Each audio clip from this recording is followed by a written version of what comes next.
on. We're on. We're live. Hello. That's how it looks. Okay. Okay. So, can everybody hear me? How's the sound? Hello, Lynn.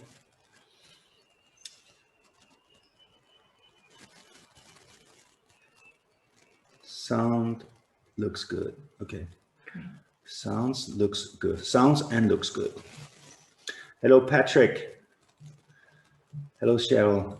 Welcome. Okay, we're gonna wait for everybody. Hello, June.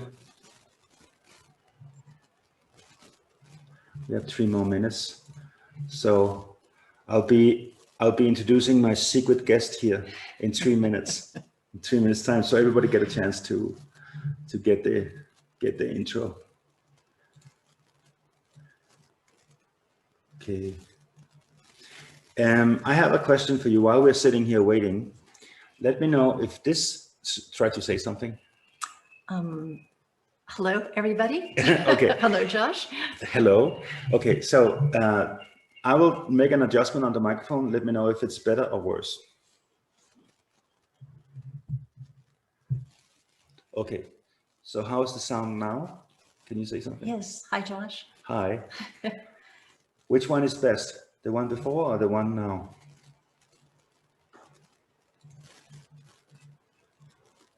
Now, okay, good. I'm happy to hear that. Good morning, Karen. Hello, Dharma. Dharma portal site went down this morning. Hopefully it should be up again. I just clicked on it and it's working for me. It went down this morning because we forgot to pay the bill. And so I think it's fixed right now. We are moving over from Boris, who were doing the IT, to Dan, and there's a lot of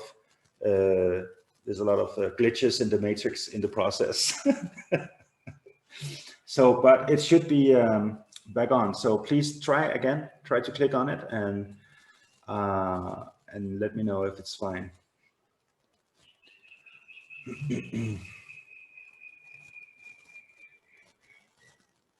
Okay, it works. Good.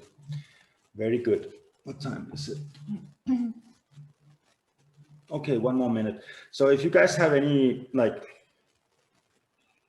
questions or anything, it's now while we're waiting. If you just have anything you just want to say or do or whatever before we get started.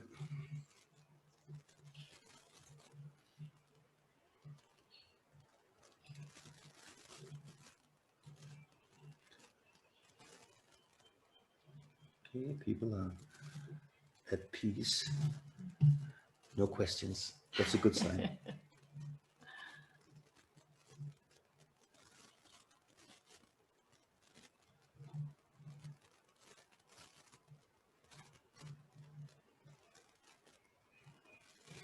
Okay, it's 10 o'clock, so we can start. Okay. Hello, everybody. So I have a new guest here, Alaya. Yes. Yeah, so I remember your name because Bruno, he told me your name is Himalaya, like Alaya, just like saying Himalaya, but just Alaya. Yes. Yeah. Is that your given name or? No. No, you took this name? After the bath. After Yes. the bath. Okay. After the bath. Okay. I thought so. Yes. Yeah. So today we're going to have and I'm so excited about this conversation we're about to have because it's all about my favorite topic, living in the heart and how to enter the heart and staying in the heart, basically, and why is it important, etc.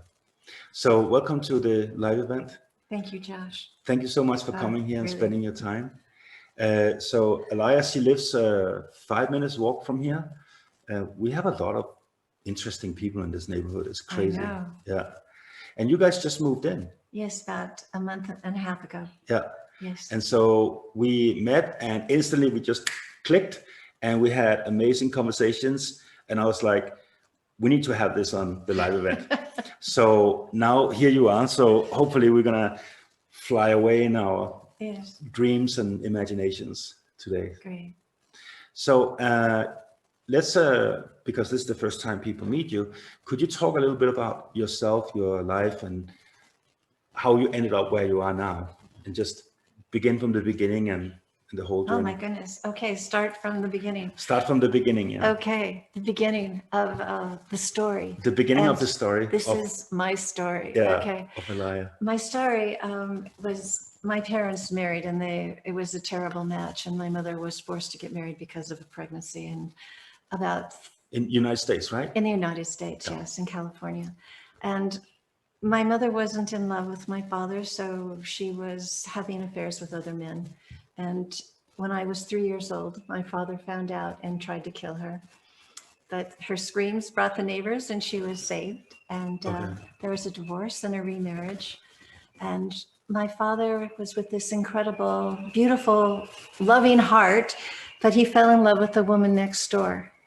And she decided that she didn't want to leave her husband and her 3 children.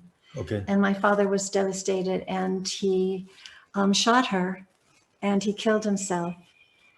Did she die too? She didn't die, but she never walked again. She was paralyzed. Oh, and the wow. bullet was in the back of her neck. Oh, wow. So this was extremely hard for me. Yeah. And I remember that night How old were you back then? I was 12 years old at that time. Okay, so conscious enough to know that this is really bad. This was really bad. Yeah. And I felt like I evaporated that night. I could feel myself disappear, and I felt like I disengaged from my soul. And I remember writing in my diary, if my father did that, then who am I? My father did that, then who am I? Yeah. And it was just something I couldn't bear. Yeah. And my stepmother, who I loved so much, had just told me that my greatest gift was my virginity. And that if I didn't have my virginity, nobody would love me, and I would just be a whore on the streets. Wow. And of course, 2 months later, I was raped by 2 drug addicts. Oh my God. Yeah. And How old were you there? I was still 12. It was just before my 13th birthday. Wow. That's So- heavy. So at that point, if I had a hope or a dream left connected to, it was completely severed. And Yeah. I fell into a state of just total despair. And I lived that for many, many years until I was 28. 28. Okay. 28 years old. So if you could imagine, I could spare that story. But when I was 28 years old, I had come Wait a minute. Just the life from 12 to 28. yes. How was it? Can you describe a little bit? It was a feeling like I had no value, that I had no worth, that I had no right to say no to anyone. I had no right to protect my sexuality, my dignity. But in that, Josh, no matter what, I would say to myself, they can take my dignity, they can take my hopes and my dreams, but they'll never get my heart. Ah, beautiful. So already back always- then, there was something there. Always something there. This knowledge. Yes. So I carried that suffering to when I was 28, and I could see that I was at a threshold of death, and I really thought that I was going to be leaving this world. And Why did you think that you're going to die? well, it was a lot of darkness around me, and it was a spiritual darkness that had. It's a big story. I'd rather stay on target. Believe me, it was life or death. Okay. And I didn't have the resources to deal with that. And I drove to Venice Beach one morning, and I walked out onto the sand, and I looked out onto the sky, and it was like, oh, it was so dark. A storm was coming in and tears were coming. I said, this is it. There's no way that I can protect myself. I don't have the strength or the resources to live. And I thought, oh, I'm going to die. And I heard this voice inside say, no, you are not going to die. You will live. And it was shocking. And I listened, and what I thought, well, Was it your own voice or another voice? I'm not so sure. Okay. perhaps the voice of my soul. Yeah, your higher self. Yes. And I said, okay, but how will I do this? And I remembered that a friend had said, you really should pray. You really need to pray. And I'd say, how can I pray if I don't believe in anything? Okay. And he said, use the word if. And I recalled this great wisdom that he gave me. And I said, okay, if there is a divine universe, then I am speaking to you. I'm asking you for help. Please, I'm asking for help and I'll do anything. Please just don't make me be a preacher. Amen. Please don't make me a preacher. There was some conditions here. That was hilarious.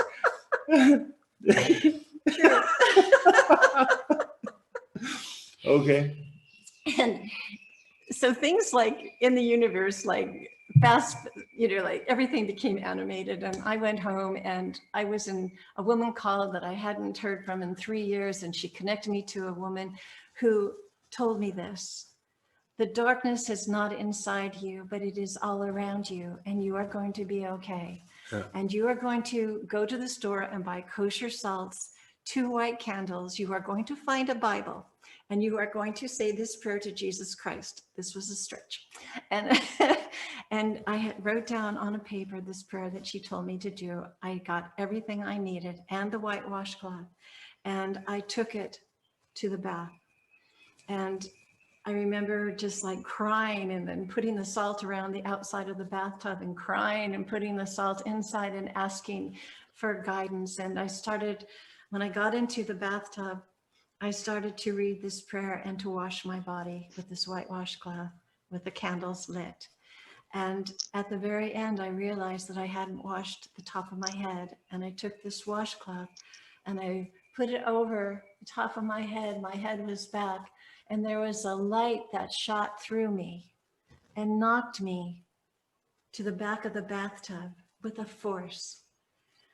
And I laid there, Josh.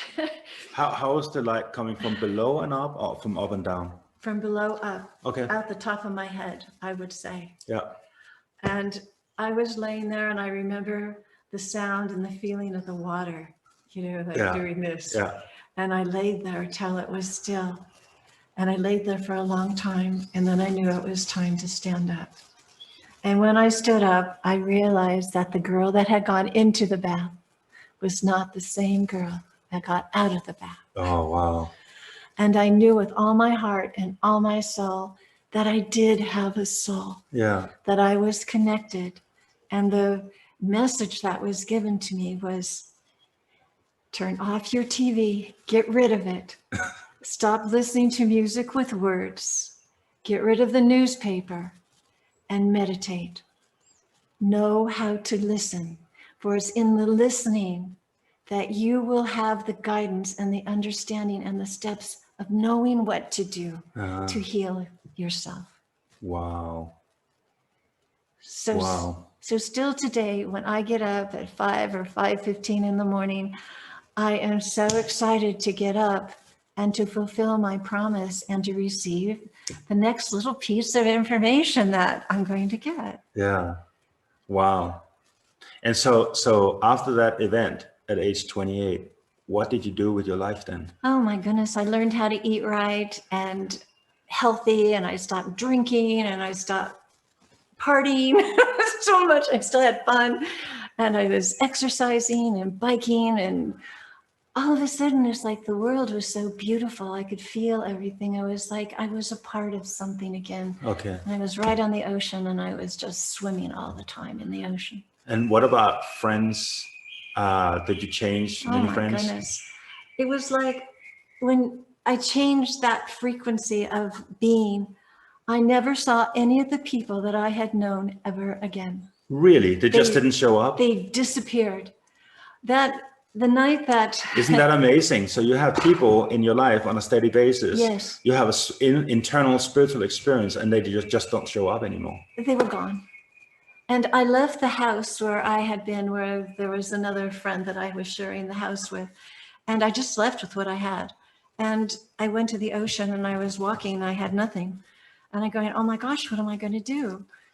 And there was this man that came up and he started to talk to me.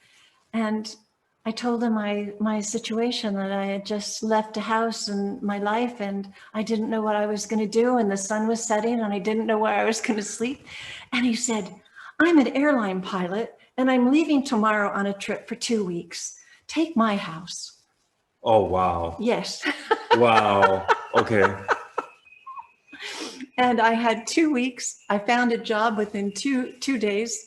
And when I was there, I had the postman find me my little home just in time the day before this man came back. And I moved in a little apartment in Manhattan Beach on the beach. Wow. And what was the job you got? I was secretary. Secretary. I'm a very bad secretary. I promise you, I don't have a linear mind. I know how your mind is working, and I would definitely not hire you. If I could say, I have been fired from every single job I've ever had being secretary. Yeah. Or a waitress. Yeah, I can It's imagine. like it doesn't work. I can imagine. My poor husband. Yeah, yeah. How long ago did you meet Bruno? I met him 29 years ago. Okay, how did you meet him? Oh my goodness. I had been living in Israel and for 4 years. And By the way, just so you know, Bruno, he's 59 years old. 60 now. 60. He's 60 years old. He's doing mixed martial arts with me in the dojo right down here. He comes for training, and he is in better shape than I am. He's just going for it, and he's really good at what he's doing. It's totally awesome. So we're making a lot of jokes, and he's also a body worker, osteopath. Well, he's an osteopath, and he was trained as an MD, but he works as an osteopath, hands-on. So he's a medical doctor? Yes, he is. Oh, wow. I didn't Yes. even know that. He just let that go. It gave him nothing. Yeah. Well, yeah, they don't learn anything there, but anyway, yeah. So wait a minute. Sorry, I interrupted you, but I just wanted people to know Yes. who Bruno is. My But so you beautiful met husband. 29 years ago. Where did you meet? We met, well, I have to tell you, I was in Israel, and I was breaking up with this man, but we tried to keep our relationship together. I'd been with him for a couple of years. And we went on a trip. We were in India, and he had a stroke. And the stroke was because of his heart, and his heart was giving out. So we flew to Paris, which is where Bruno was, to save his life. He needed open heart surgery. So I was in Paris with this man, and I spent, almost a year keeping him alive with great honor and respect for who he is and my love for him. But we were not a match, and it was very, very clear that we needed to separate. Okay. And it was actually Alan that had invited him to our house. And he was the reason that I met Bruno. Okay. Yeah. So when I knew Bruno, the minute I looked into his eyes, he was like, That's it. my whole life dissolved. This was my beginning. Yeah. That's awesome. Yes. And so now, we have done some sessions together. One session we did together. Well, actually, Two. two sessions together with because what your job is now, what you're doing now is you're healing people's traumas. Yes. So they can enter their hearts. Yes. Because the only thing that stands in the way for entering our hearts is our traumas. Yes. Right? Yes. Yes. So how did you end up starting to work with this and doing it? Do these things? Oh my goodness. Well, the first thing that I really understood is that our hearts are so powerful, and that as long as we're trying to heal with our minds and to figure things out, all we can do is reorganize the story, which still continues to lock us in place. So from one bad story to just a slightly better story, but Yes. it's still a story. Right. It's still a story. Yeah.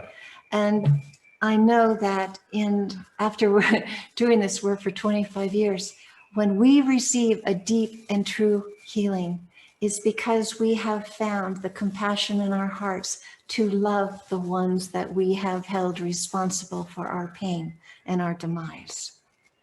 Okay, that makes sense. Somebody's asking, what is your name? My name is Alaya Chikly. Alaya Chikly. Okay. So guys, you can start writing down questions, big letters with all questions, and then I'll pick them up as we go along. Okay. How long time have you done these heart therapy sessions? I've been teaching for 25 years. And of course, it just keeps evolving, Josh. Yeah. You know, like before COVID, I was doing a particular kind of work, and now my work has deepened so much. Yeah. And I feel so gifted that I was able to share what I'm doing now with you, and that you understand that and receive that. You are amazing. I just love you. Likewise. Thank you. So, what would you say people listening here, what would be how would you approach this? How should people approach if they feel that they are too mental? And by the way, why should we even enter our hearts? Well, the first thing that I always do with people is that sometimes people don't even realize that they're in their minds and they're not in their hearts. Yeah. And what I know is when we're in our hearts, there's a frequency that we hold, that we share a field of love. Yes. That this is what was happening here, Yeah. that we're open and relaxed and loving each other, right? Yes, yes. And I extend that to everyone here. Yes. But watch what happens. If I start coming out of my heart and I start moving up into my mind, I'm going to start going into a different channel, and all of a sudden I'm going to be in this frequency, which is completely different. Yeah. Now, if we start to try to heal something and look at a trauma from this frequency in the mind channel, you can't do it. You can maybe find the story, but you can't heal it. No, you can't heal it. Yeah. And this is always interesting, because when we're up in our heads, if you ask your mind a question like, what can we do? There's a couple that I like to ask. What do you need in the world in order to be safe? And really ask your mind. Uh-huh. Your mind will start to give you information. More money. More money, more locks, more, EMF protection. It's all of these things. And the mind really believes it. Mm-hmm. And it has a lot of power to direct us to fulfill those needs Mm-hmm. and those beliefs, right? Or if you ask your mind, what is water? Yeah, that's a good question. My mind doesn't have H2O, but Right. it's kind of like, anyway, It would be scientific. Yeah. H2O molecules, this, whatever it is, it's Yeah. a body of water, it's a lake, it's an ocean, it's something we drink. Yeah. But when you start to actually feel that, there's no emotion there. It's all mind. Yeah. You're disconnected from all your senses, your inner feeling, Yeah. your inner vision, Yeah. your inner hearing. Yeah. So how much information, it's like we're living in this artificial, closed, empty, non-feeling space if we're always in our heads, and we can never truly connect. Yeah. So how do you know if you're living in your mind? So you can work with contrast. Mm-hmm. If you ask your heart, what does it need in order to be safe? The answer is simple. It's love. It's love. Mm-hmm. So this is so important, because if you give over your process to your heart, it's going to guide you to be able to find the love that you need and always wanted, right? So it's going to take you there. If you ask your mind to guide your process, it's going to protect you, isolate you, give you safety within this little tiny box of information. Yeah. Right? Which is based on the notion of separation. Right. Right. So you can't truly heal unless you're here. Yeah. And it's so beautiful. If you ask what water is, if you really meditate on it, it's this planetary body of water and life and movement, memory, molecules, life-giving, touching, reaching. It's so sensual. It's so beautiful. It's alive. It's alive. Yeah, and it's teaching us about unity. Yes. Yes. Yeah. So this is the huge difference in when we do something, when we heal from our hearts. Yeah. It will just give us the depths that we need to touch into in order to heal. So how do we, let's say a person is very mental and they would like to enter their hearts and heal these traumas they have. How do they enter their hearts? How do you make that journey? Just by giving and providing, first of all, a space of trust and safety. Because if someone has never felt what it is to be safe, there's a little bit more resistance because it's not in their normal set of experiences, right? So in holding that space and doing these little exercises about feeling how magnificent the heart is and how it opens us up to really being a part of something, we take step by step. And perhaps sometimes we have to look at the trauma when they made a decision that it was too difficult or too dangerous to be in their hearts. So we can start with that. And it's possible. We all can do it. And so if somebody, so there's a lot of people out here who doesn't have access to you. And so if they sit alone at home, how would they go about it in the beginning? Oh my goodness, sometimes we need a little bit of guidance. Yeah. I would definitely start with this exercise. Okay. And look at the contrast and see what our mind is offering, what our hearts are offering. And eventually there's an integration, that we can, I won't go further with that because I was. I don't get that. I think it's just really important to start experiencing what the vision of our hearts. Yeah.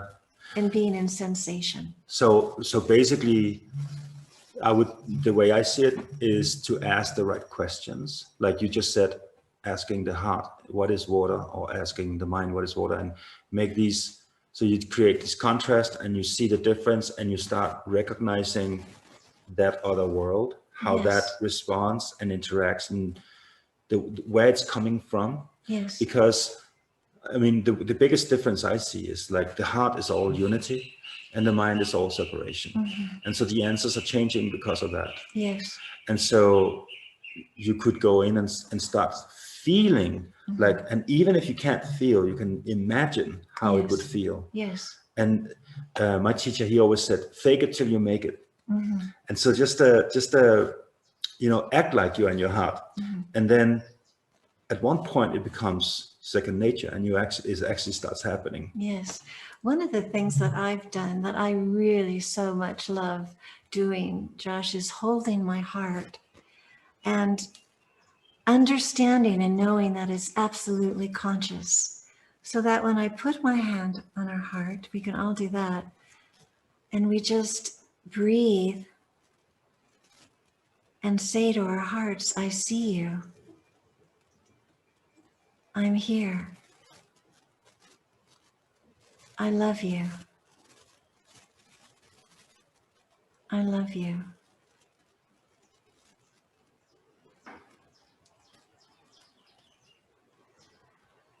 And you just might feel your heart is actually hearing your words and feeling your love.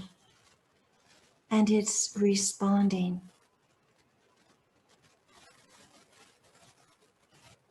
And we can connect to everything. Everything is conscious.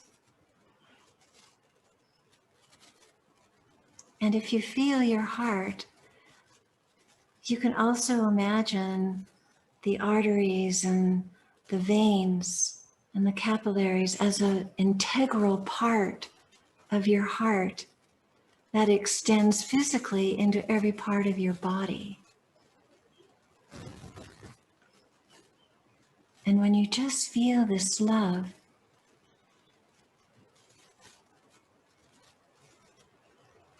these vibrations are sent throughout your body and the rhythms of your heart respond.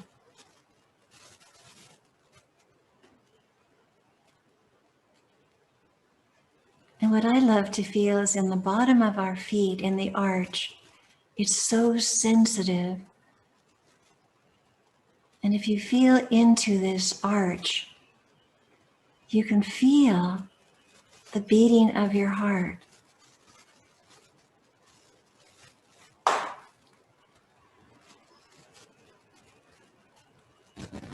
And the same in your hands. In the hollow of your hands, you can feel the beating of your heart. And feel the fullness of the pulse. And what your heart feels like, her rhythms of love.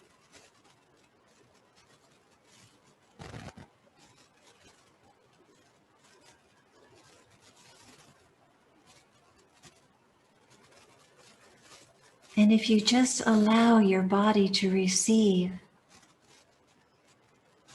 the love, the pulse,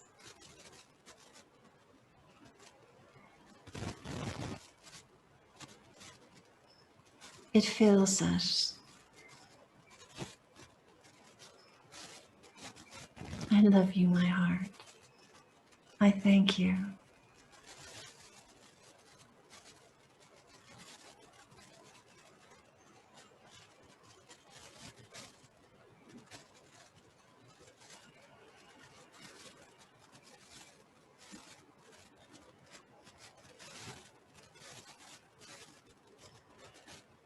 And if you bring another quality, say compassion, and if you ask your heart to show you compassion, the frequencies, the energy, the light of compassion,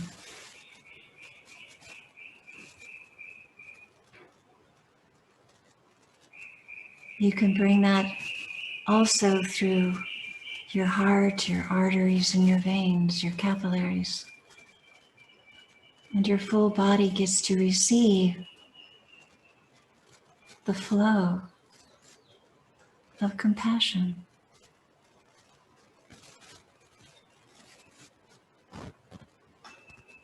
And you might even notice, I know this is subtle, but there's a slight difference in the pulsation.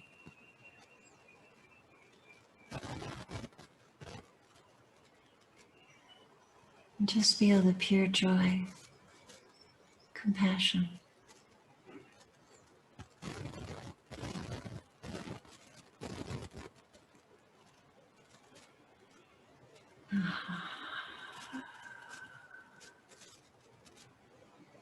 And this is when we can sink deeper into our hearts. We can sink deep into our hearts. And in our hearts, there's this deep inner dimension, our spiritual heart.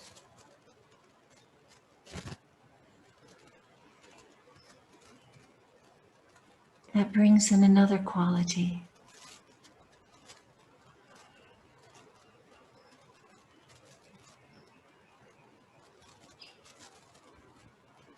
The interdimensional spaces of our heart.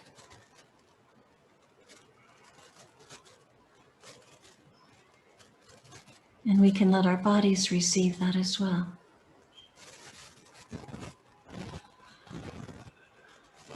The depths of our hearts.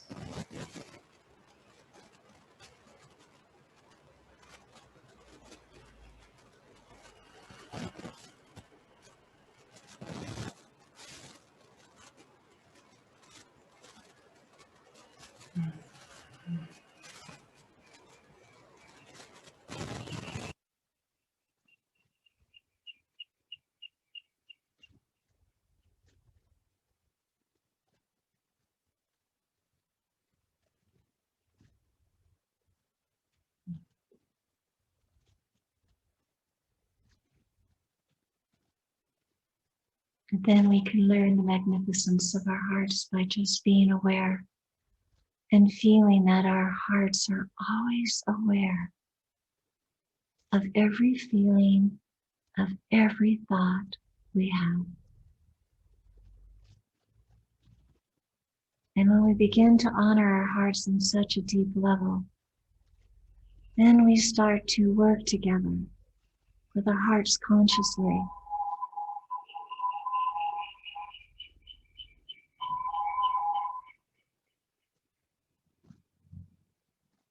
And this is beautiful too, Josh. From this place, we have the power for everyone that's looking and being with us right now. Our hearts can connect.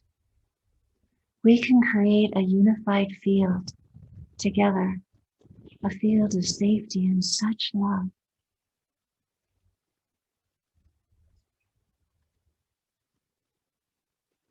And this is the gift that we have for each other.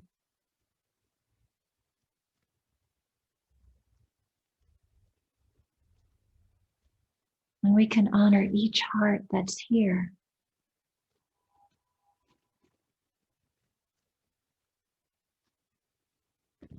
And we can feel each other on this level.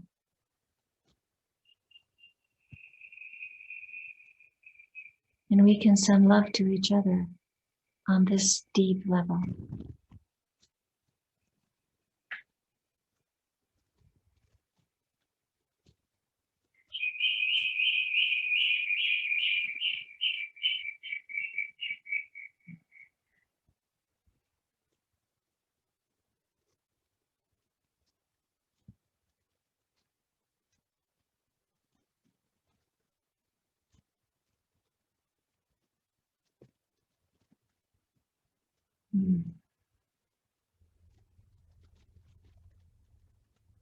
Thank you, Josh. Thank you. Beautiful. Did you all feel this? You feel the connection? The heart space? Yes, good. Yeah, a lot of people saying yes.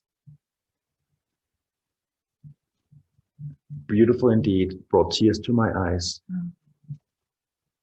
Another one also tears. So people are feeling it. This is awesome. So we're connected. We're all connected. We're sitting inside each other's hearts right now. Yes. And I could go on a very mental, male, scientific rant right now of why that is true. I can prove this scientifically, but let's not go there today. Thank you. But I'm fascinated with all the aspects of this, like the logical, mental, scientific, and then also the spiritual, intuitive, and symbol. I think there's room for all of it. Yes, there is. We can explore. It's kind of like looking at the diamond with all these facets. Right? Yes. We're just playing around, looking at the same thing, but in a million different ways. Yes, it's kind of like the marriage of the male and the female, isn't it? Yes, it is. And the honoring of both. Yeah, and that's why I love having you here, because you're bringing in that feminine approach to this, because a lot of times I'm sitting here being the male talking about the heart. So yeah, that was really missing in these live events here. So thank you so much. You were needed. We need each other. Yeah, we need each other. Totally, we need each Yeah. other. And this is so clear and evident to me. Yeah, it's it's funny. I see these there's all these people having arguments about men against women and women against men. All this stuff going on right now, and all these relationship problems, and why people are feeling the other side is bad, and all these things. And I remember just a few days ago, I was just standing having a shower, and I was thinking, a long time ago, because of the situation we were living in, we were dependent on each other, like for survival. Like the man had to take care of the woman, otherwise he's not going to have a family. The woman has to take care of the man, otherwise she's not going to have a family. And it was kind of like survival based. But there was also beauty in it, in the sense of there's a sacrifice, there's a surrendering, there's a sacrifice, but it's a beautiful form of surrender, beautiful sacrifice for something bigger than you. Like you're becoming part of something bigger. And I feel that we're lost that today in today's world, because everybody has enough in themselves, and we don't need each other anymore like that. And because of that, all these more deeper sacred aspects are are falling into the background in relationships. Mhm. And so now the conversation has changed from we need each other to I don't really need you.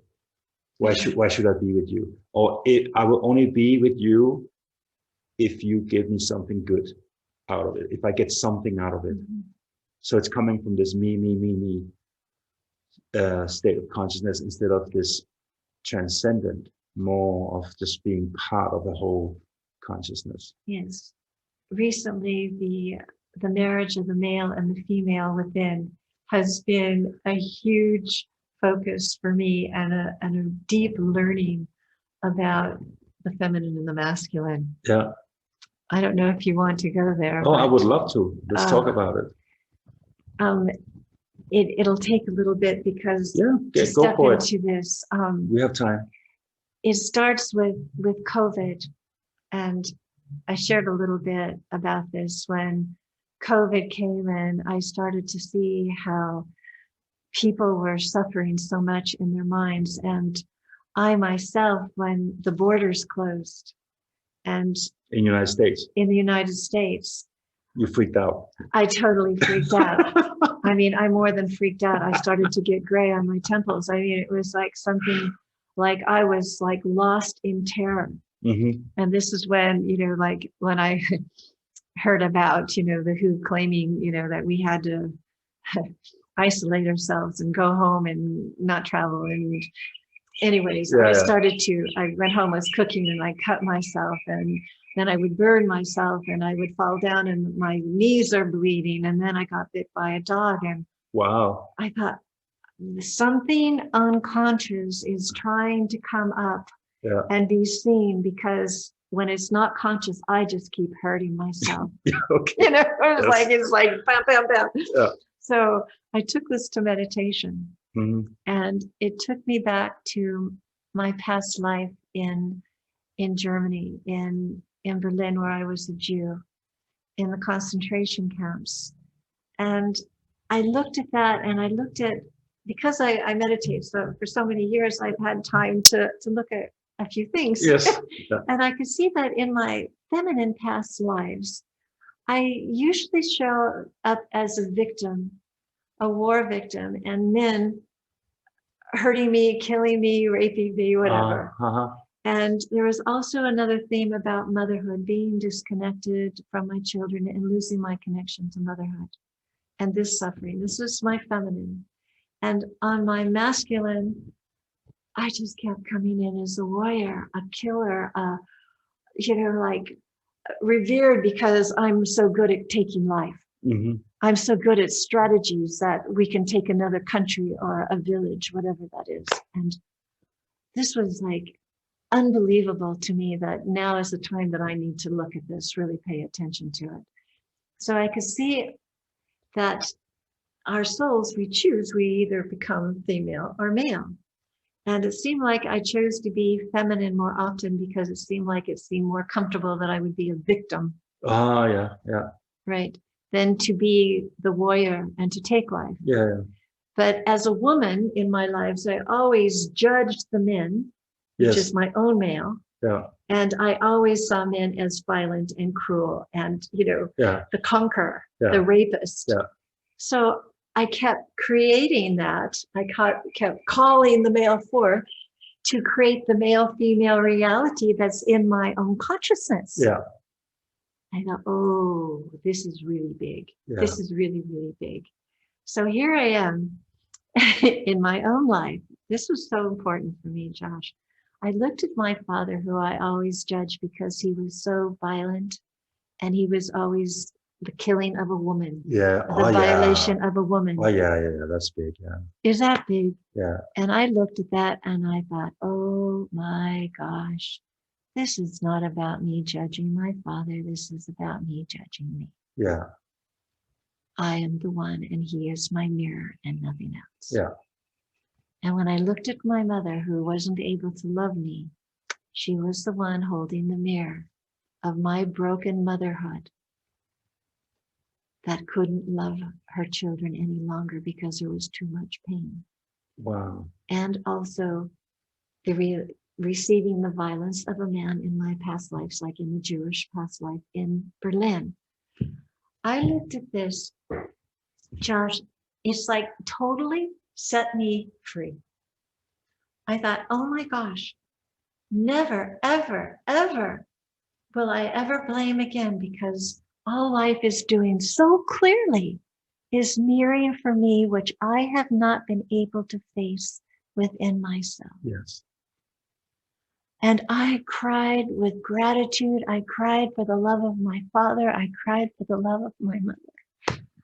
Oh gosh, it was just like such a liberation, such a liberation. And just seeing it was the healing, right? Was the healing. The healing was to see it. Yes. Yeah. Yes. And what was even more exciting for me is when I looked at my own femininity in my life, you know, and I looked at, you know, being raped by the guys and, you know, like all the la, la, la, la, la. When I looked at that, I saw my feminine, and I could see how I had judged men in my life, and my own male was not even existence in my consciousness, that I had buried him and told him he was not allowed to be in my life because he was unworthy. He was the murderer, right? He's a raper. He's the raper. Yes. And that was another part that I'm going, oh my gosh, what have I done to my male? Yeah. He can never be anything else. He can never heal unless I turn to him and bring him home to my heart. Yeah. And when I looked to my male and I saw his pain and I saw his suffering, and man, I can be mean. You know, the judgment that I had locked, that I could never set him free. But in my process, I just, wow, I have an incredible male.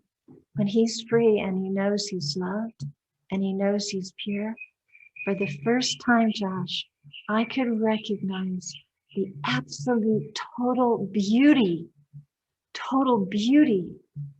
of the male consciousness, my heart. And then when that is full, connecting to the divine male, to the divine qualities. Male, holy smokes. Yeah. And then for the feminine, and there's the marriage. Yeah, there's the marriage. We are so beautiful. Yes. Like, we are so beautiful. It's amazing. We are so beautiful. The divine masculine and divine feminine, so beautiful. And all we need to do is to heal those traumas. Yes. Stop hurting each other. Yes. Back and forward. And also inside of us. Stop blaming. Yes. Stop blaming. And it's interesting because I have had those. For example, I can give you an example. Like in my life, like when I grew up, there was a time in my life when I was introduced to all these the Vedic teachings, etc. And they have different kinds of mother divines, and so they have like many female goddesses with the various qualities, etc. And there was one time I was just sitting in a meditation, and I had these pictures on my walls with all these Hindu gods and all stuff. Back then I was super involved with the yogic approach and stuff. And I was sitting in this meditation, I looked up at this image, and then suddenly, for the first time, I could see the feminine for what it is. Like, it was just for a moment, I was like, and I was floored. I was just like, I was completely in awe how beautiful the mother divine, the feminine is. And I remember clearly having this strong feeling that she loves me. She totally loves me, and it's like I'm her child, and no matter what I do, she will love me. Like, no matter what, she just loves me. This unconditional love. And so since that experience, I always had this feeling that like that the feminine just loves me, no matter what, like completely. That's why you have such a beautiful wife. Yes, I know. Actually.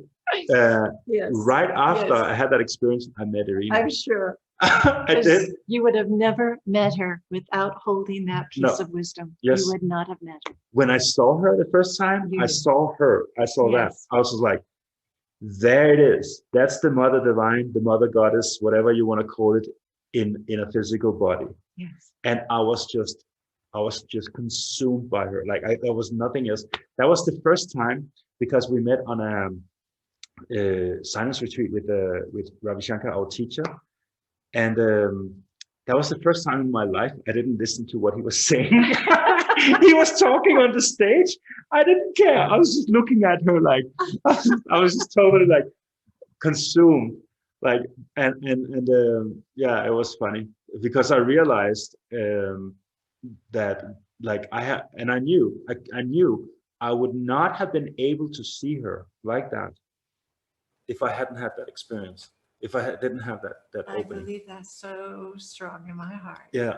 So you know, there would have been no resonation. No way. No way. To pull her in. Yeah. You did good. And the cool thing is, when I saw that in her, all kinds of positive qualities came out in me. Yes.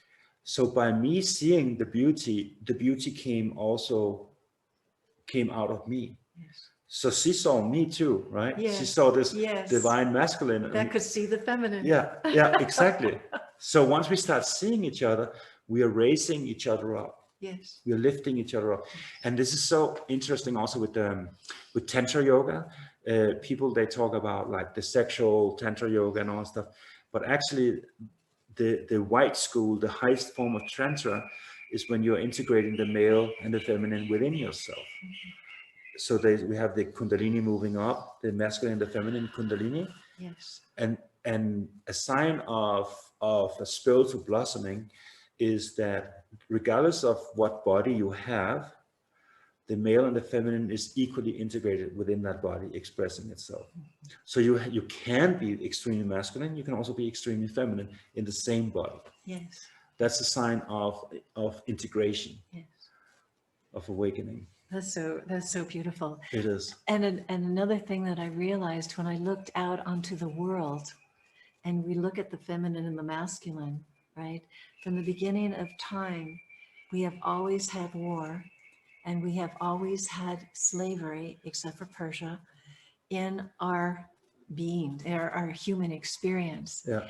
And I thought, oh my gosh, this is the mirror of the war that we hold inside.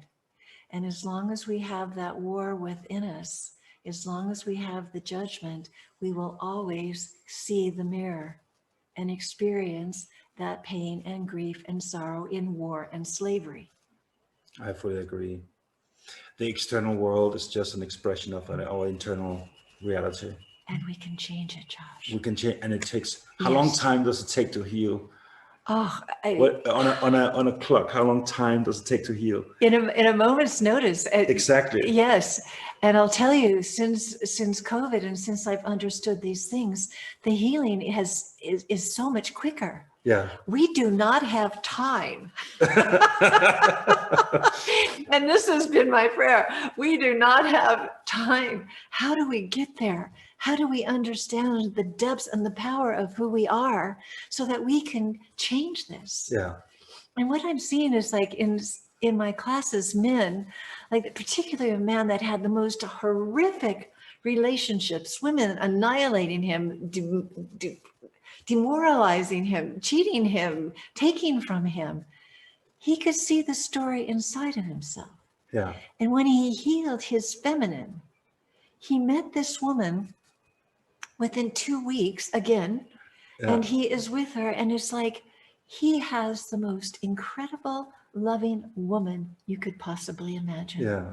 When she hugs me, I just become a love puddle on the ground. It's like, how did he do that? Yeah. This is our potential. Yeah, it is. And all we have to do is stop thinking it's out there. Yeah. Yeah, it starts here. Like it was so obvious to me that this internal process I had created that relationship that I now am in. Like you can't just manifest that from what are people, they're making these wishful boards, putting it on the wall with images and pictures of things and all these things. And like, it's not a mental process. No, it's not. No, it's beautiful. Yes. So this healing, this transformation can be instant. It is beyond time, so it's timeless. So meaning Yes. it can happen with the speed of It thought can. and feeling. It can. The depth of healing that's happened for me, since this is been so heightened and so quickened. And I still feel like there's a few more pieces that are coming, and every day, it's like, There's always more. oh, there's a piece, but the potential of what we have. And we spoke a little bit yesterday about the cells, what I'm understanding about. Yeah, could you go into that, please, what you saw? This was so amazing to me because of my husband, he's this taken me so much into the human body. Yeah. And when he works on the brain, he's really mastered, concussions and he knows on the brain is torsion, emotional. He just knows how to fix it. Yeah. He By can touching it. He see with his hands inside your body. Yes, he can. He can feel the torsions of your cerebellum and unwind it. Yeah. And he can see what emotion was there. And he can see, the past, perhaps the lineage, whatever that is. He can see a lot.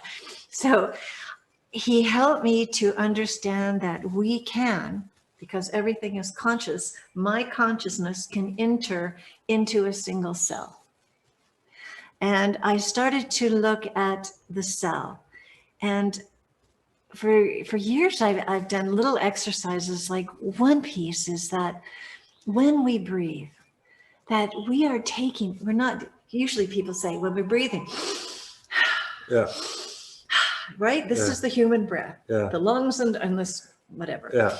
And all of a sudden I realized that the air that comes to us has been on this long journey circulating the earth. And it comes in through our breath. And it comes into our lungs and through into our blood and into our capillaries, and it streams into the interstitial fluid where all our cells are living. And it can breathe. You can feel the membrane if you choose like a single cell, and you just know you can do this is the key. And you can imagine your cell, the membrane, the quality of the membrane is important to be able to relax and expand and breathe fully and exhale, or it can be tight and the breath of the cell is inhibited.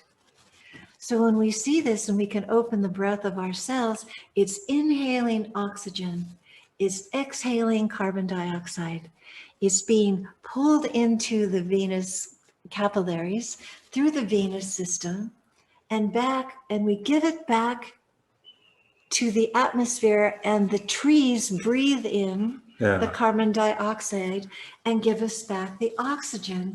And then there's this whole circulation. So what's happening is the consciousness of the air is circulating through our bodies, giving our cells life. And then I could see that the waters in the same way. The waters of the earth circulate through the whole planet, and they're alive, and the molecules are holding all this memory and energy and life, and we drink the waters and they go in again into the interstitial fluid, and we drink the mother's fluid through our cells, and she flows, and then we pee and we return it. And then I started to look at, my goodness, it's just not air and water, but Swedenborg, Bruno, in one of his classes, he teaches about Swedenborg's work about how the soul essence, to me, I see it as a gentle rain that comes into our brains. And some of that is absorbed into the ventricles. And I see the ventricles as they open is like a breath of the soul. This is how I see it. I'm not a scientist, so I don't care. So I see this breath and taking this essence of soul in, and it comes down through all the way down with Monroe to the third ventricle, which is so powerful, the aqueductus sylvius, fourth ventricle, down through the brainstem, down into the spinal cord, and out through the nerve roots. And the fascia?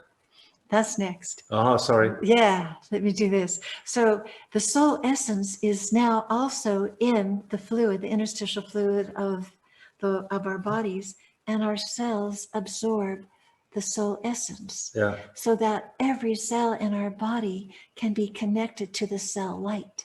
Okay, so the soul essence is the nervous system you're talking about? I would just say that that light that came into me is very connected to the soul essence, that it comes into our bodies, and if we're anchored, it comes into our cells. Yeah. I'm not a scientist, No. but I feel it. Yeah. Oh, yeah. I feel this too. Yeah. So I was going, oh my gosh, this is amazing. And then the fascia, Josh, the fascia, oh my gosh, I saw a video on the fascia, and it's like this intricate, gentle, but strong network that connects into every fiber, every muscle, every part of our bodies. And it connects into this little strand that connects into every cell. And when I'm feeling into the fascia, I could just feel like if you listen to a sound with your fascia, you can feel your fascia listening.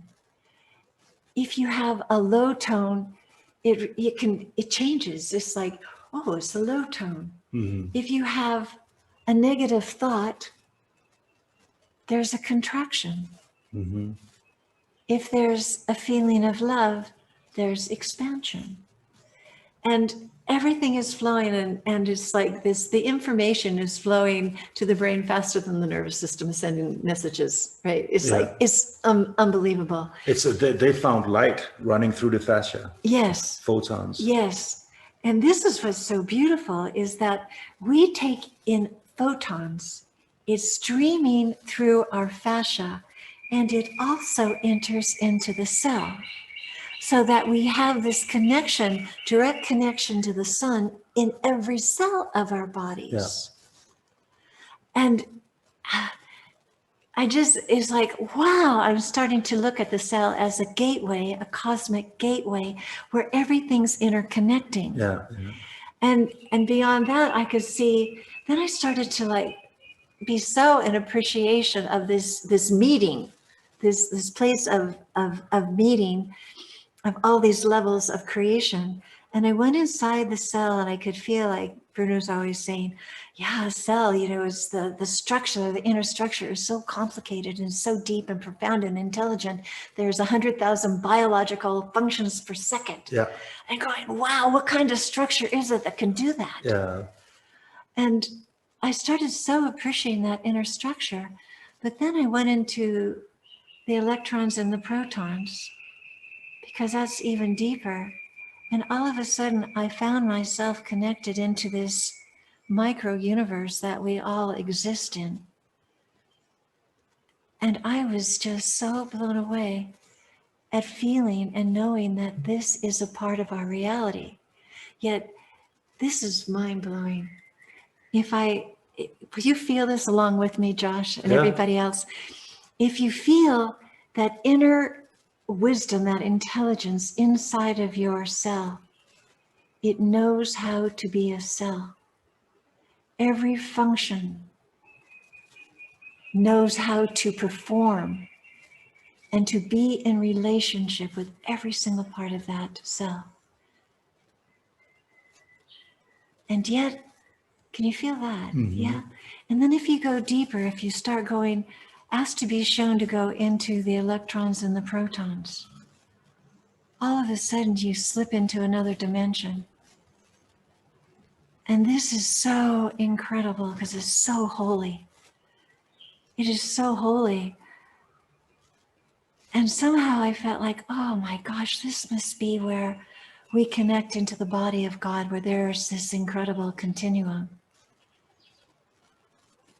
Is where all the intelligence is pouring in. Yes, right there. And this is the access point of all of that into our cell. And what was amazing to me, if you feel that inner consciousness, that of the cell, and that holiness, the connection to the body of God, those two parts don't know each other.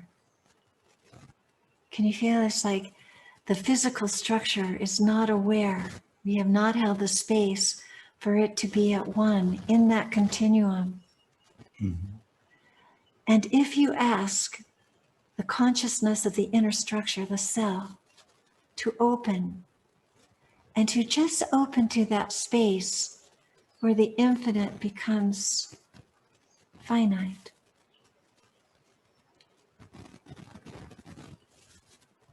And just feel that opening, that twilight, where dawn becomes day and day becomes dawn, or night becomes night. You just said in that place. Just that place, in between. Yeah, the in-between place. Light and dark. And open, be in the consciousness of the inner structure of the cell, and just look and open. And let it know that this is a part of its true reality, that it is a part of the continuum of all that is.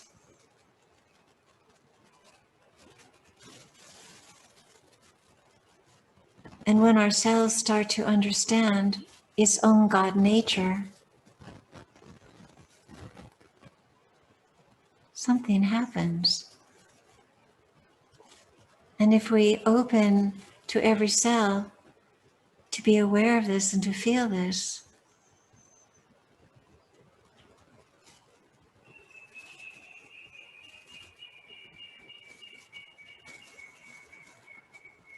we're a part of the continuum with no beginning and no end. Life is flowing through us. And every cell is a cosmic galactic meeting point.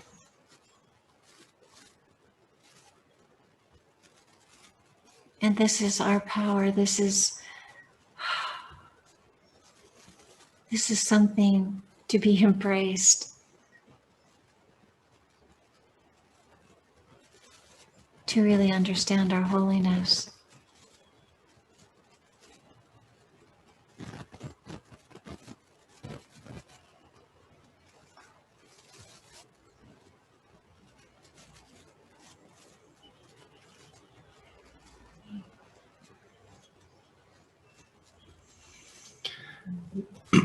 We are human beings, not human doings. Yes. And just by being that, we're tapping into that, just by being. Isn't it beautiful? That divine essence is from the unmanifest to the manifest, coming into being. We're going into form. Form is created. It's beautiful.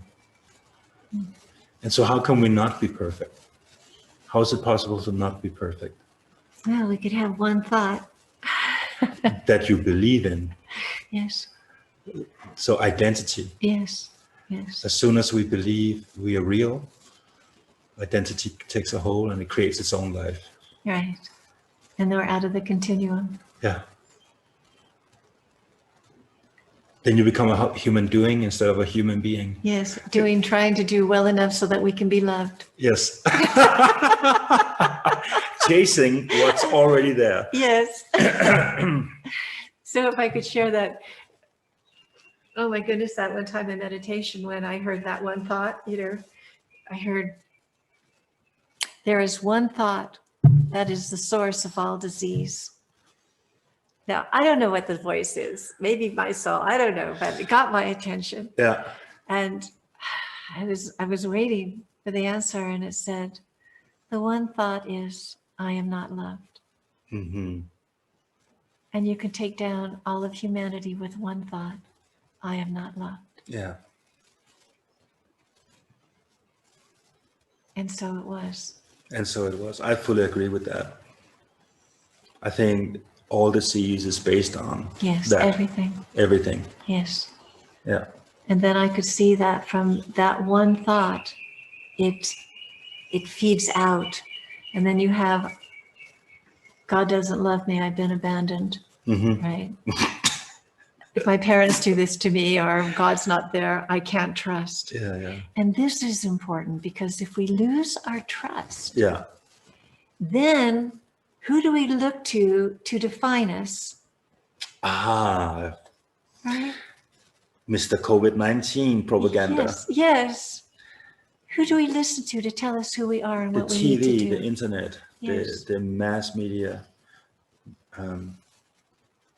Anybody else but ourselves. Yes, anybody. Anybody else but ourselves. Yes, We refuse to look where we're supposed to because we don't trust it. right. So important, trust. This is the only reason a human being can be confused.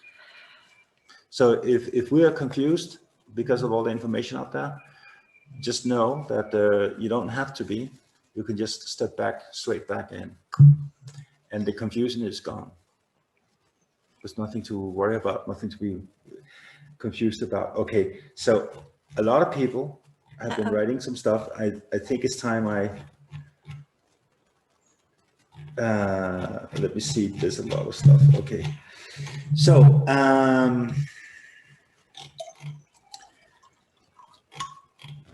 okay, Cheryl is asking, how did you release your trauma? Oh, well,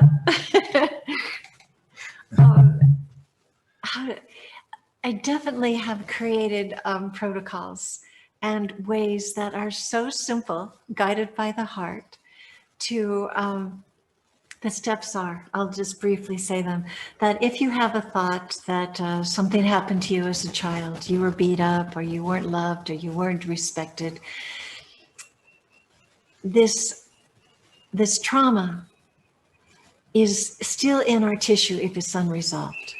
And I start with the body because we hold this trauma, say, of deep despair, and I give it a shape and a color and a depth and a frequency. And we can see that this unresolved trauma and emotion is in our body, holding a frequency which changes, takes us out of our pure body design, and it's torqued and creating a dissonance which matches the trauma that holds us to the trauma. And once I have everyone give this the shape of this and this consciousness, eyes, and we start to dialogue with it. And when we start to dialogue with it, we realize that it is the voice and the feelings of a little boy or girl, our inner child.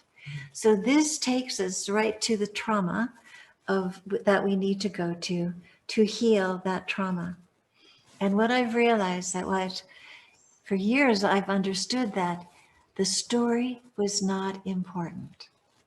What was important is how we felt. How we felt. That's very key. That's super key. The story is not important, but how you felt matters. Yes, because in that feeling, we change. And we make a decision.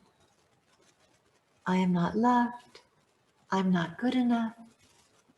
I can't trust. Yeah. I'm abandoned, whatever that decision is. And then we have to give up a part of ourselves, right? In order to sustain that belief. So then we start to live our lives on this track. And we're still holding it until we stop and work with it. Yeah. So what we do is that we look at who is engaged or who's involved in this trauma. And it's usually our mothers and our fathers. And what we do is we bring them in and we see how the child feels and we see the judgment that the child has against the parent. Now, this is so important too, because judgment is so powerful. We were looking at judgment the other day, playing with that. And if you have a judgment, I resent you because you're bad and you're dark and you did mean things to me, right? If you feel something like that, it's like you can feel your whole body also shift into the posture of judgment. Yeah. And when you go into those spaces, you lose all your sensitivity, you lose your flow, and it locks you into place. And when you're judging someone else, now we know that this is the unrecognized judgment against ourselves. Somehow we hold that. And and the judgment gives us some kind of power, right? This is the one thing that we can hold over somebody else, a negative image. There is a sense of safety Yes, in it, yes, and also elevation in the sense of you feel better than whatever it is that you're judging. Very interesting. yes. And that's that false posture. I'm strong. I'm never going to forgive them. I'm going to just draw the line, Yeah, yeah. and nobody will ever do that to me again. Yeah. And this is you lose. How much do you lose? You lose a big part of yourself, but also what I noticed is, people think so for some reason, the subconscious thinks that this is the easiest thing to do. Yes. To just judge. Yes. When in reality it's the most energy intensive, cost ineffective approach, because it's going to drain your energy for so many years to come. It's going to just bog you down. Right. You're not in your true form. No, so you're not relaxed, at ease, and expanded. No. Effortlessness is the heart, right? Yes. And so all the other stuff is just a lot of effort. Yes. Yes. No wonder people are tired, right? Yes. And it's painful to hold those false postures. It's hard work. Yes. And when our fluid is not flowing, we dry up and die. Yeah, and have to deal with all kinds of consequences from that. Yes. So just so people, so are you doing one-on-one sessions? I'm doing one-on-one sessions, and I'm doing workshops. You're doing workshops as well? Online. Yes. Okay, online workshops. So what is your website? My website is the chiklyhealthinstitute.com. Okay, can you spell Chikly? Yes, CHIKLY Health Institute. Okay. .com. Chiklyhealthinstitute.com. And we're gonna post a link here with the next, when we send out the replay of this to you. I'm gonna post a link to to this. Okay. So people can sign up and meet you one-on-one, or join your live group session. Yes. Healing. Those are how many days and for how long time are the sessions? The group session? They're 3 days. Yeah. And because I can't do more than 3 days online. Yeah. Okay. Yeah. And it's amazing, because we all know that we can connect online. Yes. I thought my life is over. I'm never going to teach again. Yeah. But boy, we got online and we are so present with each other. Oh, that's It's good. awesome. Yeah. So it's totally working. Yes, it's totally working. Well, it's totally working here also. We're doing Yes. breath work and meditation together, and I can definitely, Yes. like when I sit and do it myself alone, Uh-huh. contrary, if I do it with this group here, I can feel a massive difference. Yes. It's just amazing. So Yes, I know. the We group hold each energy is other. real. Yes. It's real. Okay. Steve says, in the USA, are there others that also do the healing? ? Can we do this therapy on our own if we cannot do it in person in a session with you? You might need a little bit of guidance. Yeah. But if you feel you can, you can. Absolutely. I mean, I would say use the pointers you heard here today to try yourself. And if it doesn't Yes. work out, connect with you. Yes. Yeah. You've done it for how many years? Oh, 25. So you know what you're doing. Okay. Oh, I have a lot of experience. She knows what- Oh my goodness, I love it. And by the way, we did 2 sessions with me, on me, and I loved it. It's totally awesome. Every time we're finished with a session, I always have this very light, happy feeling, and I actually turn into a child. I just start teasing everybody and stuff like that, and have fun, make jokes, and play around. It's really, I feel lighter. Yes. Yeah, it's awesome. I love it. Claudia says, where does common sense fall? These days, common sense has gone away. Where does common sense Fall? These days, common sense has gone away. So I guess what happened to common sense these days in the world? It's interesting, because in common sense is the word senses, right? Yeah, Sense. yeah. And if we don't have our senses open, how can we have common sense? How can we be understanding, be open to even make a good decision. Yeah. We need our senses. Senses. You know what I realized? So where has it gone? How come we don't have it anymore on Earth? What happened? Because we don't believe in ourselves. Yeah. Because we believe that we're not loved. We believe We lost that connection. we lost our connection. Yeah, that's it. It's just we are not connected anymore. So we lost common sense because we're not connected anymore. Basically, that's it. Yes. I fully agree. I always told people, the solution to all the world's problems is awakening.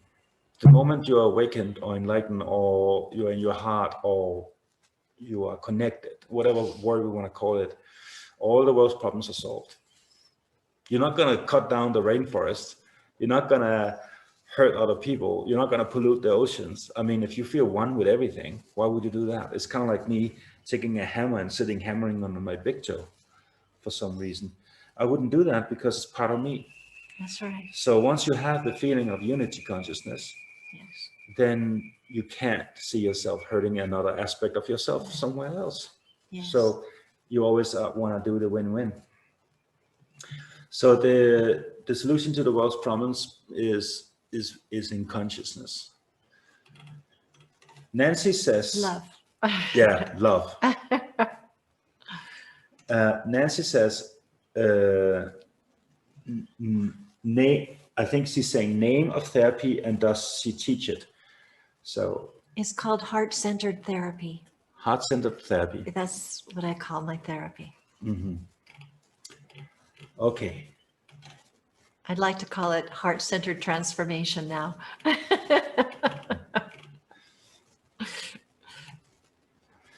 Carol just says, yes, that is what I was waiting for regarding what we're doing right now. Great. Claudia says, conquer the mind and leave it behind. No longer the driver, but the passenger. Thanks, Alaya. It wasn't a question. It was more like a statement. Sheila says, mind is the servant. So please write only questions with big letters, only questions. So Carol says, and I hunger for more, still can't get those tears. At some point in my life, I stopped being able to cry. Yes. So Carol is not able to cry. Carol, I suggest you hook up with her. Let's do something about that.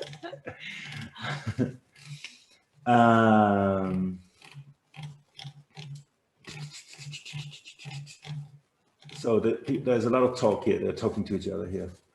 Carol is asking, would you explain fascia? Where's Bruno when I need him? Yeah. Fascia is that interconnective tissue that's within our bodies that is very watery and full of light, and it connects to every bone, every muscle, every organ, and into every cell of our body. So it's a communication of light that is, I would say, it's like our internet, our own personal internet that connects us to the sun, and I'm sure to the stars. And it's very, very important. And it's more than just a connective material in our body. It is a connective. Yeah. It's the internet highway matrix system in your body. Yes. Also, when you look at a muscle, you can see this little white thing sitting on the surface of the muscle. That's also fascia. Yes, but also. that also is around your organs and in between your organs. It's there's some crazy video footage on YouTube where you can actually see microscopic fascia where they're open, and you can see how it's moving by itself, and it creates new threads and lines, and it's just, when I saw it, I'm just like, what? It changes your world, doesn't it? It's like this is going on inside of us. This is crazy. And light is moving through. Yes. Like light photons. So this is, we are right now on the internet with fiber optic system right now. Yes. This is exactly the same. Yes. So fiber optic internet highway system of cosmic information downloaded from the cosmos and the sun. Right. That's what it is. So fascia is pretty powerful. And her husband is working with fascia. He's just, so he had his hands on me, and he's doing, it's weird too. I can't even explain what he's doing, but he's just putting his hands, and he just does just a little movement, and then suddenly so stuff happens in the whole body. And the funny thing is, he can sit in one area of the body and do something, and then suddenly I feel changes in a complete different area of the body. And so the interconnectedness is just It's beautiful. it's just, life is a mystery. Yes. Like everything, no matter what you look at, if you go deep enough, you're going to end up in awe. No matter what, you're going to end up in awe. Just like, what? It's like, and we are it. That's the crazy part. It's not even like we're separate from it watching it. No, we're it. This is the miracle. We are the miracle. We are the miracle. Like what we're doing right now is completely crazy. Yes. Just sitting here talking. That is so wild that is going on. Okay.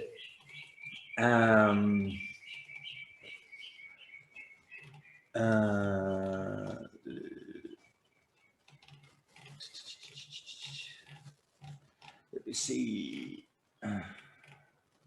So ChiklyInstitute.com and Chikly on Facebook, Chikly Health Institute. So the links are there. So if you want to connect, the links are already in the chat now with the Chikly Institute, etc. So it's there. Okay, so there's no more questions. It's just a lot of people talking with each other here. Great. So how long time have we been going on? It's 11:23. 11:23. Okay. So there's a Karen, she's studying with Jean-Pierre Barral for 27 years and met Bruno 25 years ago through the Upledger Institute. That's right. Great. Hi. To know you are living. Great to know you're living close to Joshua. Oh, we're So grateful too. Karen Barker, she is a massage therapist and actor and super heart-based. She's just like, she's amazing. Great. Yeah. Nice to feel you. Yeah. So Steve says the Heart Flow course, I made a course called the Heart Flow course. The Heart Flow course and the Here Center Therapy, the Heart Center Therapy, I think. These two, one of the same, both approach the heart in similar fashion. No, my approach is, I'm more about the yogic stuff, like breathwork, meditation, and then the knowledge. So she's much more going in and looking at your story and then transcending it, etc. So it's a different approach. Yes. And it all is, for me, all of it is valid. Yes. It's all, we need every part of it. Yeah. Yes. So, and I would say also, See, we are dependent on each other to make this happen. The male and the female and all of us together. Exactly. Each part is important. Yes. Yes. Exactly. In our And also, I would say, I met people who have extreme response to certain modalities, healing modalities, and others modalities nothing, and vice versa. And it really depends on your, it depends on so many things, like your situation, the time in your life when you're introduced to it, how you feel, the approach. Also, are you more mentally oriented, or are you more physically oriented, or heart-based, or are you more like there's so many approaches to this. So I think it's all valid. If it works, great, that's it.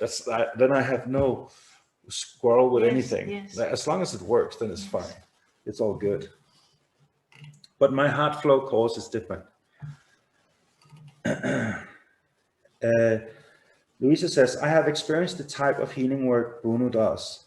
Is he helping you with your sciatic pain? So he has done treatments with my sciatic nerve pain, and it went from 100% down to 30% after the first treatment. But then it stayed like that. We cannot get rid of the rest yet. Yet. We've done three sessions, and I'm still having a 30% pain level. I think he's going to do another session on me tomorrow. Great. I think he said that. Oh, good. Yeah. I want to be there. Yes. Okay. And so we will see how it goes. We'll see how it goes. But actually, he just said in the dojo, he said, Joshua, I just think you need to lose some weight. And I started laughing. And I said, yeah, I think you're right. You know, can be very direct sometimes. That's what I love about Bruno. So that's it, basically. Great. So did you guys enjoy this? Did you get something out of this session here? How many enjoyed this? Takes a little time. There we go, look. Thank you. So all these people are enjoying it. And Carol says triple thank you. Yes. So awesome. They keep on writing. That's awesome. I think you really hit the spot. So have you noticed that it doesn't matter who I bring here as a guest speaker, they all end up in their life journey with the same conclusions. They end up realizing the only thing that matters is the heart. Isn't it? I think it's because I had quite a few speakers here, and every single person, even you remember Harold Kautz, he's been through deep, dark, satanic, child sacrificing, blood, I mean, crazy stuff, this guy, like super, and he's now totally done with this whole thing, and he's all about the heart. And he's all about healing the trauma of the heart and just doing the heart, everything heart. It's just heart, heart. Beautiful. Yeah. And then we have Robert Powell, academic, intellectual, reading thousands of books, knows everything about everything, like crazy stuff. And he's like, it's all about the heart. It's all about the heart. It's all about the heart. So all this is all about the heart, right? So it's just all about the heart. Yes. And who else? I've had so many people here, but it's all the same. Every single conscious life journey cosmonaut of life that I meet, they all end up with the same conclusion. It's all about the heart. And the only thing you need to do, heal your traumas so you can stay in your heart. Right. And that's the transformation we all need to see, and that is going to change the world. Yes. And it begins with you.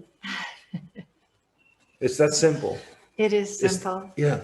And it is simple. And all you need to do is to find your way, what resonates with you. I highly recommend you to connect with her and jump on board on either one-on-one or in the group sessions. Do you have to talk openly with everybody about your issues and stories? No, it's not at all. What I do is I teach how to do the process in the morning, and then in the afternoons we have everybody's with partners, and we have breakout rooms so that they can go into a breakout room and practice. And I come into the rooms and I have helpers that will also be assigned to their room to help them to get through it so they don't get stuck. Okay. So it's so your private issues will remain private. Absolutely. It's only you Yes. and that person. Yes. Okay, so it's not a whole group thing. No, you do not have to share your things with other people. It's not important. Okay, perfect. So anybody who was hesitant with this because of that? Yes, that's not the case. That's not the case. Right. It's safe. It is very safe. It's safe. It's safe. And there's nothing to lose. Except maybe, I have a saying, full satisfaction or ego returned.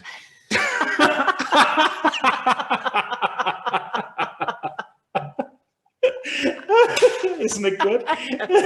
We have 100% satisfaction guarantee or ego returned. You can get it back, no problem. So that's the business model. Okay, thank you so much for coming today. Thank you. And thank you, all of you out there. I want to be able to see your faces, but I could still feel you. So this is good. Lynn is saying, Josh, you are bringing us into our hearts in so many ways, through many people, yourself included. Thank you, Lynn. Yes. Thank you so much, Lynn. And Steve says, Junvalo mentions there is a tiny place within the heart. He says that doctors have found during surgery to never touch the spot. If it gets touched, the patient dies instantly. That's amazing. Wow. Yeah. Did you know that? No, I didn't know that. So heart surgeons, Ah. so there is actually, so you have 4 chambers in the heart. And in between all 4 chambers is a little spot in there. And heart surgeons can operate hearts and all that stuff. But Wow. and they can open the heart and cut and do all these things, but they know if they take even with a rubber glove and they just touch that spot, the person dies instantly. Like this. Wow. Because the soul leaves, because this is where the soul is seated. That's the seat of the soul. You press that, boom, it goes, and the body's dead. Guess what I'm going to do tomorrow on my meditation? Well, we are doing meditations here, and there's a specific, it's quite easy way to go down into the heart. Wow, beautiful. So if you imagine the microphone here is your heart, Yes. and so your throat will be here, right? Yes. And your head will be here. Yes. You actually just sink down, and then you can go behind the heart and look from the backside into the heart, and you will see a small crevice. Okay. And you just glide in there and move in there, and you will find there's a little cave or room or whatever, and that's your sacred space of your heart. Inside your sacred space of your heart, there's a tiny space of your heart. If you're into there, things are getting quite serious. You can actually move into other dimensions and universes. Oh. You can move into a different universe. This universe is a male universe. It has its counterpart, the feminine universe, and you can actually move into it through that. Donaldo's teaching all that stuff. Let's do it. Not now, but not right now. No. We're gonna wait. But yeah. So that's Great. Beautiful. yeah. Thank you. Play around with that. Yes, I will. You come back and tell me what you find. Yes. Maybe you just dissolve in front of me and just disappear and go as totally ascend. So, I don't think so. but if you do, come back and tell me how you did it. I will. Okay, Yeah. good. Good. Thank you so much Thank you, for your Josh. time. Thank you. Awesome. And I see you guys in 20 minutes. We take a 20-minute break, and I see you for some breath work and meditation. Thank you so much for being here the whole time. Okay, bye.